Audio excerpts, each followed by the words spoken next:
Shu'fat, also Shuafat and Sha'fat, is a Palestinian Arab neighborhood of East Jerusalem, forming part of northeastern Jerusalem. Located on the old Jerusalem-Ramallah road about 3 miles north of the Old City, Shu'fat has a population of 35,000 residents. Shu'fat refugee camp was established by King Hussein in 1965 to house Palestinian refugees from the Jerusalem, Lydd, Jaffa and Ramleh areas, after the Mascar camp in the Jewish quarter of the Old City had been closed. Shu'fat borders Pisgat, Ze'ev and Beit Hanina on the north, Shu'fat refugee camp on the east, French Hill on the south, and Ramat Shlomo on the west. Shu'fat is located in the part of the West Bank which was included in the municipal boundaries of Jerusalem after its occupation in 1967. History. Antiquity. The place was known to the Canaanites and Crusaders as Shu'fat. Biblical identifications include Jebim, a village in North Jerusalem whose inhabitants fled the approaching Assyrian army, according to the Book of Isaiah, Mizpah in Benjamin, and Nob. Tel El-Ful, on the neighborhood's outskirts, is believed to have been King Saul's capital of ancient Israel at Jaffa. Jordan's King Hussein also built a palace here. Shu'afāṭ has been the site of intermittent habitation since at least 2000 BC, and a number of ancient artifacts have been discovered there. The remains of a Crusader structure in the center of the village that was possibly a church. Following a 1991 archaeological dig in Shu'afāṭ by Alexanderon and Tzv Grienet, a room dating to the 2nd century BC was identified as a prayer room or synagogue, making one of the oldest ever found. However, the site can no longer be identified and has been questioned. During an archaeological salvage dig conducted near the Shu'afāṭ refugee camp in preparation for the laying of the tracks for the Jerusalem light rail system, the remains of an ancient Roman settlement, dating back to the Roman Empire, were discovered. The settlement was described as a sophisticated community impeccably planned by the Roman authorities, with orderly rows of houses and 2 fine public bathhouses to the north. The findings are said to be the first indication of an active Jewish settlement in the area of Jerusalem after the city fell in 70 AD. The main indication that the settlement was a Jewish one is the assemblage of stone vessels found there. Such vessels, for food storage and serving, were only used by Jews because they were believed not to transmit impurity. Archaeologists believe stone basins discovered at the site were used to hold ashes from the destroyed temple. Ottoman era. Local legend holds that the modern settlement was established several hundred years ago by immigrants from the Hijaz. In 1596, the village was inhabited by 8 Muslim families who paid taxes on wheat, barley, vineyards and other agricultural produce. In 1883 it was described as follows: a small village, standing on a flat spur immediately west of the watershed, surrounded with olive trees. It has wells to the north.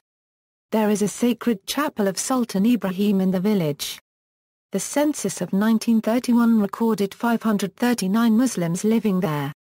British Mandate era. The town of Shu'afāṭ was to be the most northernmost point of the Corpus Separatum proposed in 1947 for Jerusalem and its surrounding villages, which in view of its association with 3 world religions was to be accorded special and separate treatment from the rest of Palestine and should be placed under effective United Nations control.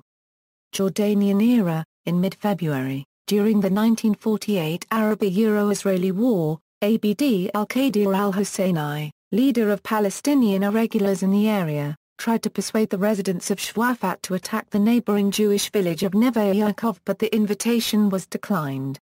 On May 13 the villagers were evacuated on orders from the Arab Legion. Shortly afterwards the Panch captured Shu'afāṭ, destroying many of the buildings. Shu'afāṭ was occupied by Jordan, which unilaterally annexed the West Bank in April 1950. Shu'afāṭ refugee camp. In the wake of the 1948 war, the Red Cross accommodated Palestinian refugees in the depopulated and partly destroyed Jewish quarter of Jerusalem.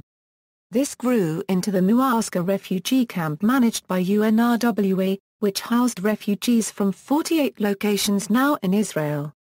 Over time many poor non-refugees also settled in the camp. Conditions became unsafe for habitation due to lack of maintenance and sanitation, but neither UNRWA nor the Jordanian government wanted the negative international response that would result if they demolished the old Jewish houses. In 1964 a decision was made to move the refugees to a new camp constructed on mostly Jewish land near Shu'afat. Most of the refugees refused to move, since it would mean losing their livelihood, the market and the tourists, as well as reducing their access to the holy sites. In the end, many of the refugees were moved to Shu'afat by force during 1965 and 1966. State of Israel. After the Six-Day War, East Jerusalem, including the town and refugee camp, was occupied and later annexed by Israel, in a move not internationally recognized, and were incorporated into the Jerusalem Municipal District. The residents were offered Israeli citizenship, but most refused it as they considered the area to be illegally occupied. Many accepted permanent residency status instead.